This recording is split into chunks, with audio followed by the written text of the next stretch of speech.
Avec notre invité ce soir, nous allons parler du Togo, les élections locales qui sont annoncées, et ces élections sont annoncées dans un contexte où les réformes politiques demandées depuis plusieurs années n'ont pas encore été faites. Alors, plus de ces réformes politiques, est-ce que les élections locales sont concernées? On pose la question au pasteur Johannes Bavon, secrétaire général du Front des architectes de la République. Pasteur Johannes Bavon, bonsoir. Bonsoir, monsieur Samuel. Merci d'accepter l'invitation. C'est moi qui vous remercie. Alors, première question, on va aller droit au sujet. Est-ce que vous pensez que c'est une bonne chose qu'on commence maintenant par sérieusement poser la question des élections locales et qu'on dise l'organisation est imminente?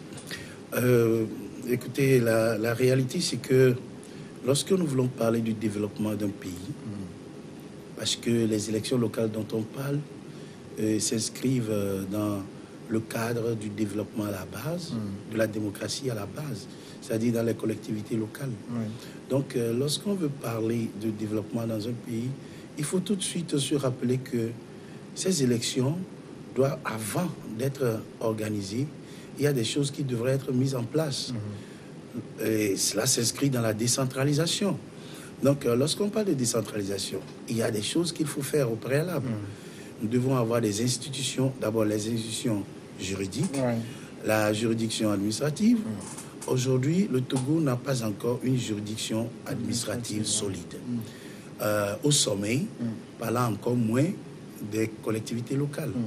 Nous devons avoir au moins cette structure juridique solide. En dehors de la structure juridique, il faut aussi la structure des institutions financières. Parce que la décentralisation, l'un de ses principes, c'est l'autonomie financière des collectivités locales. Donc, il faut des institutions pour empêcher les détournements, pour empêcher les abus financiers. Donc, ces choses, aujourd'hui, ne sont pas encore mises en place. La dernière fois, lorsque nous avons la haute autorité contre la corruption, vous voyez, c'est le début d'un travail. Mais cette institution n'est pas encore assise, elle n'a pas encore fait ses preuves, et c'est une institution qui aura travaillé avec les collectivités locales. Donc, je pense que l'idée est précipitée lorsque nous sommes dans le cadre du développement du pays. Mais c'est une idée qui peut s'expliquer dans le cadre de la préparation des élections présidentielles de 2020 à venir. Nous pensons que le pouvoir, comme n'importe quelle politique, s'organise pour mettre des représentants au niveau des collectivités locales, permettant à la population locale de se retrouver dans les leaders locaux qui pourront effectivement leur parler, les motiver et puis leur permettre d'aller dans la direction de la victoire pour le pouvoir en place. C'est comme ça que nous voyons cela. Sinon, lorsque nous voulons parler du développement du pays, c'est précipité, c'est comme chercher à aller à D avant de passer par B. Mais quand vous dites que l'idée est précipitée, ça fait quand même 32 ans qu'on n'a pas fait les élections locales au Togo. Ben, tout à fait. Pourquoi ça a duré comme ça? C'est parce que, voyez-vous, la décentralisation, c'est une façon de partager le pouvoir avec les collectivités locales.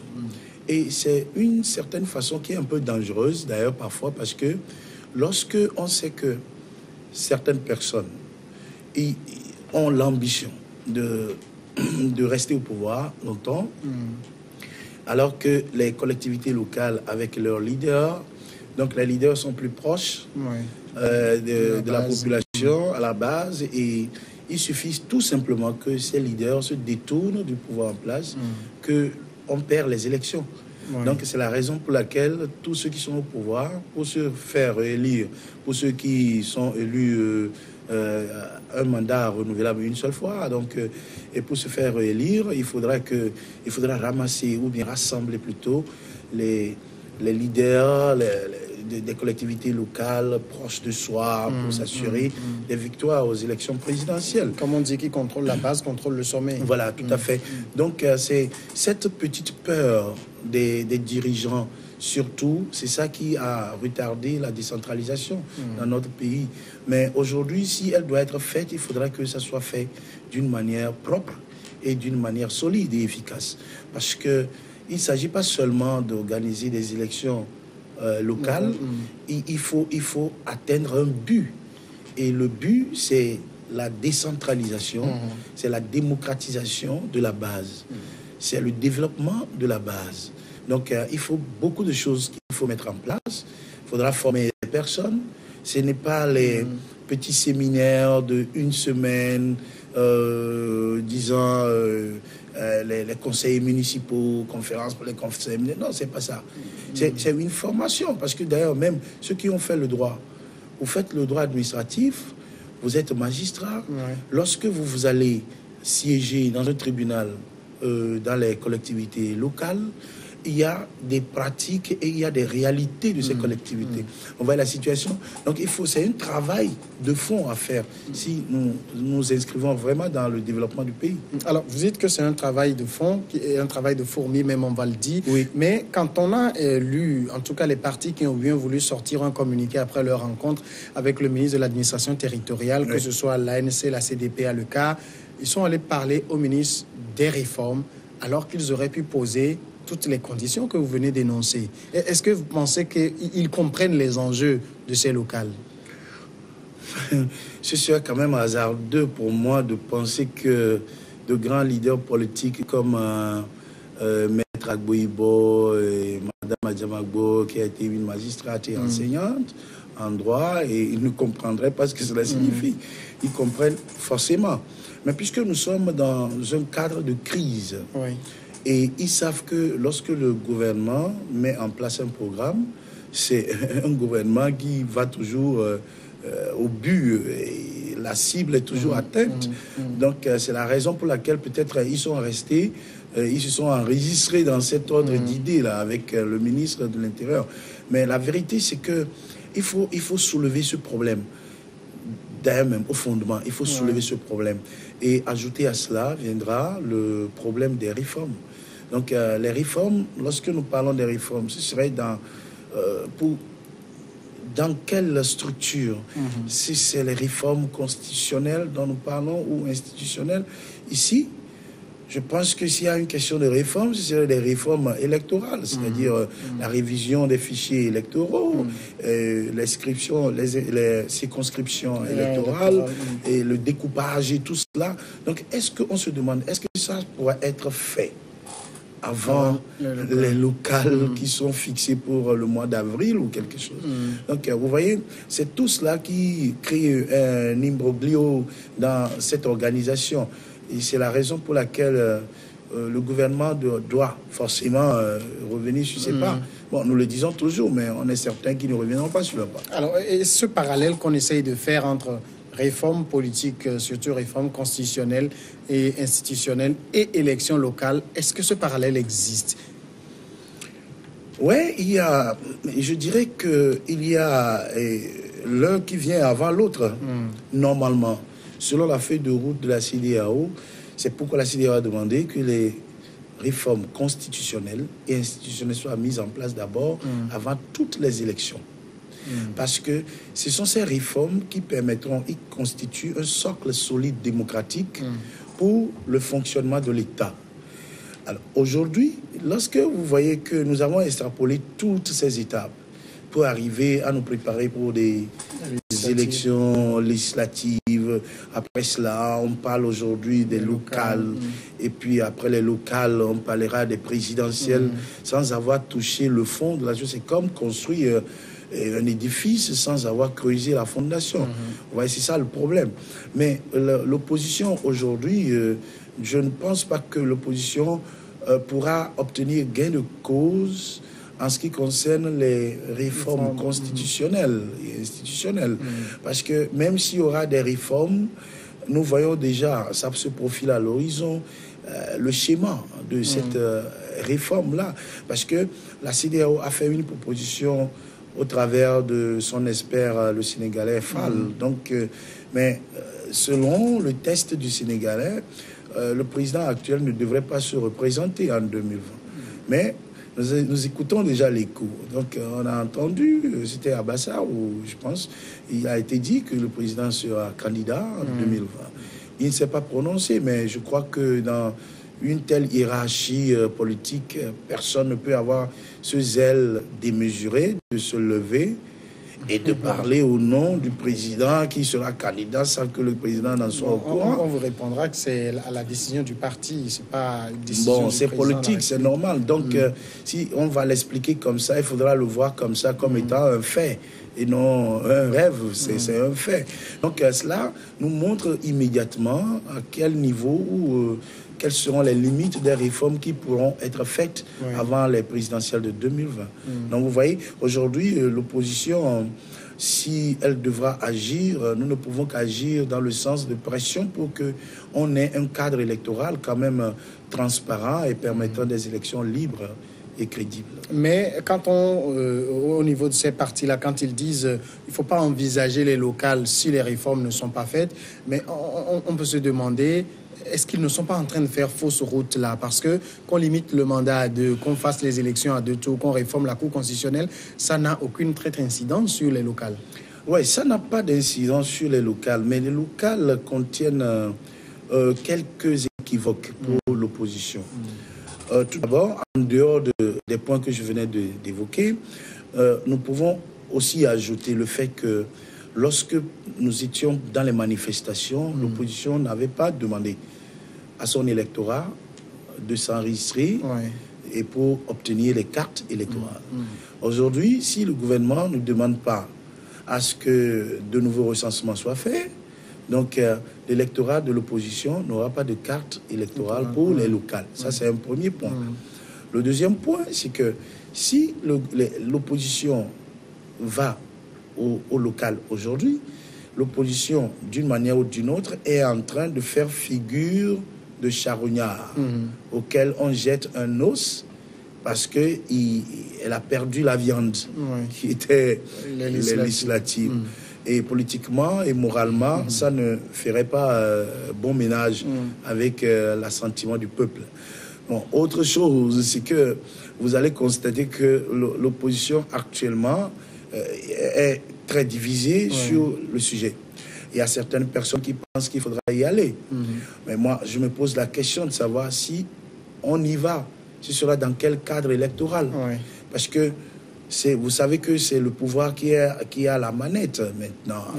Il est en train de jouer sa carte. Donc, comment vous allez vous en sortir lorsqu'il n'y a pas des réformes dans le cadre électoral, du moins? De toute façon, si nous ne pourrons pas avoir les réformes constitutionnelles et institutionnelles, je vais parler de la Cour constitutionnelle, CENI et tout ça, mais si on ne pourra pas avoir cela, il faut quand même que le cadre soit assaini. Il faut qu'on sache quel fichier, avec quel fichier on ira à ces élections et comment est-ce que ces élections seront organisées et supervisées par qui. Et tout cela, il faudra quand même qu'il y ait... donc, c'est tous ces problèmes qui se rassemblent sur la tête de l'opposition. Donc, c'est faire fausse route que de centraliser les choses sur les réformes constitutionnelles actuellement. Sur les réformes constitutionnelles, nous sommes des combattants et nous luttons pour la libération totale du pays. Donc, toute lutte actuelle inclut le tout. Mais cette lutte, on croit que... Enfin, on a tendance à croire qu'elle devient plus intense quand il y a les élections. Quand il n'y a pas d'élections, tout le monde se tait. Non, vous voyez, c'est ça. C'est pas comme ça que la politique est normalement faite. Une politique est faite chaque jour. C'est chaque jour que la politique est dans la cité. Donc, un politicien n'est pas là pour les élections. Plusieurs fois, les gens nous ont posé la question lorsque nous étions... à la veille des élections législatives, les gens nous ont demandé pourquoi est-ce que le phare ne va pas aux élections législatives. Je leur ai dit mais que la politique ne veut pas dire d'emblée se faire élire. Donc c'est pas la première mentalité de la politique. Un jour on pourra se faire élire, mais ce n'est pas pour ça qu'on vient d'abord en politique. Donc chaque jour le politicien doit agir sur la scène politique, mais ce n'est pas notre habitude ici. C'est ça qui fait que on a tendance à croire qu'on est politicien seulement à la veille des élections et au lendemain des élections, tout le monde retourne chez lui à la maison. Ça ne fonctionne pas comme ça. Donc c'est pourquoi la lutte est une lutte générale. On ne peut plus oublier aujourd'hui que nous avons besoin des réformes constitutionnelles et institutionnelles. on ne peut plus oublier aujourd'hui que notre constitution doit être réformée, oui, mais avec le test du Sénégalais qui a été proposé et que la CEDEAO avait approuvé. Oui. On ne peut pas non plus aujourd'hui oublier que nous avons besoin d'un assainissement d'un cadre électoral permettant une élection quand même civilisée, oui, pour cette fois-ci au Togo.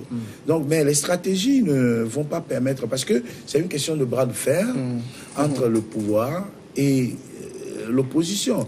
Donc, on ne peut pas s'attendre à ce que le pouvoir, naïvement, se lève et puis fasse des réformes pour nous, comme un gâteau sur un plateau d'or, espérant que, bon, voilà, vous allez venir aux élections et que ça irait montrer. Non. Le peuple doit savoir, l'opposition doit savoir que c'est une question de lutte. J'ai lu entre-temps le président Yadema qui dit que le pouvoir ne se donne pas, oui, qu'il s'arrache. Donc, c'est une question de... Le violent, on n'en parle pas force. Donc, il va falloir que la détermination, ce qu'on veut, soit toujours de mise et que le but ne soit jamais raté. Mais dans le contexte actuel, on a l'impression aussi que, en tout cas, l'opposition qui a fait sienne cette question de réforme n'arrive pas à avoir la stratégie idoine qu'il faut. Est-ce que l'opposition n'a pas la stratégie idoine qu'il faut? Lorsque nous parlons de l'opposition, moi je veux parler de ce que nous avons connu avec la C14 oui, pendant les soulèvements du 19 août jusqu'à aujourd'hui. Le problème, c'est que lorsque nous voulons être ensemble, il y a des modalités à suivre. On ne peut pas se mettre ensemble, chacun avec son idéologie et son intérêt à part. Lorsque nous nous mettons ensemble, il doit y avoir une fusion. La fusion des idéologies, la fusion des buts. Au préalable, avant de nous montrer au grand public. Mais cela n'a pas été fait, on s'est précipité, on a la C14 et tout, mais dans la C14, chacun est président de son parti, avec son but politique qu'il est en train de poursuivre, avec ses militants et tout. Donc, en fin de compte, nous avons vu que cette défaillance, en tout début, nous a sanctionnés. Donc, aujourd'hui, ce qu'il faut faire, il faut reconnaître que l'opposition a besoin de s'asseoir et de former un think tank, un think tank des experts dans le domaine, parce que je le dis et je le répète au nom du phare, que les élections à venir, nous misons sur les élections présidentielles 2020.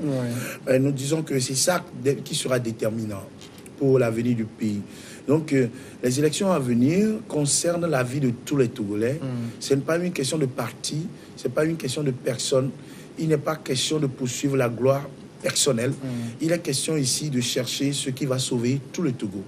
Donc, l'opposition doit faire un travail solide parce que le pouvoir en place est déjà en route, en train de travailler chaque jour avec ses béquilles et ses ailes marchandes. Et cette opposition a un peu de mal à s'adapter au rythme du régime en place. Ouais, c'est toujours comme ça. Lorsque vous êtes en politique, celui face auquel vous êtes ne va pas vous attendre. Il poursuit ce qu'il veut poursuivre. Bon, ils veulent rester au pouvoir toute leur vie. Parce que si je vous pose quand même la question ainsi, c'est par rapport au local, quand on dit une certaine opposition dit s'il n'y a pas les réformes, on ne doit pas faire les locales. Et si éventuellement le pouvoir attendait, et puis à la veille, on clôturait les dossiers et opérait les réformes. Le pouvoir pourrait dire, bon, j'ai fait les réformes, allons au local, alors qu'on n'a pas les dossiers pour y aller. Soyons clairs, M. Samuel, sur le sujet. C'est une question de... par exemple, je prends l'exemple du CAR, qui a dit lorsqu'il n'y aura pas de réforme, ils n'iront pas aux élections. Après, le PNP aussi a signifié la même chose. Alors, il faut comprendre ici que la stratégie adoptée est celle-ci. Moi, je pense que ce soir, j'ai lu un article, je ne sais pas si c'est vrai ou si c'est faux, bon, mais je vais quand même réfléchir là-dessus. Il y a eu un appel aux présidents fédéraux du CAR de faire venir, de faire avancer leur dossier. Le CAR a démenti. Le CAR a démenti cela. J'ai lu un autre article comme ça où le secrétaire démentait cet article-là. Cet article, bon, écoutez, mais moi je pense que voici la stratégie. Si vous ne déposez pas vos dossiers, au cas où vous voulez aller aux élections, nous n'allons pas aux élections locales, je le dis bien. Mais je me mets dans la peau de politologue et je parle. Au cas où vous voulez aller à ces élections-là et vous croyez que vous avez un intérêt dedans, ce qu'il faudra faire, d'abord vous déposez vos dossiers. Le dépôt des dossiers ne veut pas dire participation. Vous déposez les dossiers d'abord, on ne sait jamais si, par exemple, à la veille ou bien en une semaine avant les locales, le pouvoir pourrait faire une surprise avec quelques réformes comme ça jetées en l'air. Donc, vous ne saurez pas. Mais là, si vous n'avez pas déposé le dossier et que le temps est fort clos, qu'est-ce qui arriverait? Il y aurait réforme, mais vous n'aurez pas de dossier pour participer. Mais l'opposition a beaucoup de difficultés dans cette histoire. C'est pourquoi nous nous abstenons de cette participation aux élections locales. Pourquoi? Parce que honnêtement, ça ne donnerait pas grand-chose à l'opposition aujourd'hui. Parce que...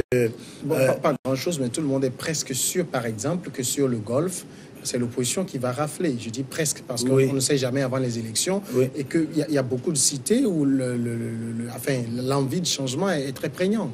Mais vous voyez, j'avais dit quelque chose ici, lorsque la CEDEAO a fait sa première réunion. Ce comité de suivi avait travaillé, et moi j'avais dit que la CEDEAO ne peut pas permettre à l'opposition d'avoir la majorité au Parlement dans les législatives à venir. Vous vous rappelez de cela? Pourquoi? Parce que si l'opposition avait la majorité au Parlement, vous voyez le calme précaire que nous avons maintenant, on ne l'aurait même pas. Parce que l'opposition ayant le pouvoir législatif pourra décider des choses et l'exécutif en ce moment ne pourra pas être au contrôle du pays. Un peu à la vénézuélienne. Là, on risque d'avoir une situation de cohabitation et le pays ne sera pas gouvernable. C'est là où nous avons proposé que l'opposition accepte avec consensus au travers des facilitateurs, que l'opposition accepte aller aux législatives, mais accepte les résultats consensuels avec le pouvoir en place, permettant au pouvoir en place peut-être d'avoir sa majorité, mais pas une majorité aussi grande qu'avant, mais permettant toujours que le pays soit gouvernable jusqu'en 2020.